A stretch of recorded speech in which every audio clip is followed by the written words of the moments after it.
આહિર સમાજના પ્રમુખ શ્રી છગનભાઈ મહેત્રા, હીરાભાઈ જોટવાને પૂરેપૂરો સરકારશ્રી તરફથી ન્યાય મળે એવી અમારી ખૂબ ખૂબ અપેક્ષા છે.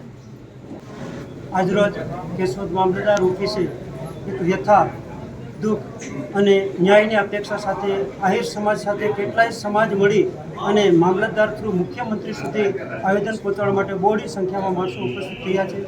અમારી માગણી એવી છે કે માત્ર આહિર સમાજ નહીં પરંતુ સમગ્ર સમાજના એક ભામાશા કહેવાતા મુઠ્ઠી ઉંચારા માનવી હીરાભાઈ જોટવા કે જેમની કારકિર્દી, રાજકીય કારકિર્દી અને સામાજિક કારકિર્દી ખૂબ ઊંચે છે, એમની કારકિર્દીને ખંડિત કરવા માટે કેટલાક એવા તત્વો દ્વારા એમને વિવિધ એજન્સીઓમાં ભ્રષ્ટાચારમાં ફસાવી અને એમને કારકિર્દીને કલંકિત કરવા માગી રહ્યા છે.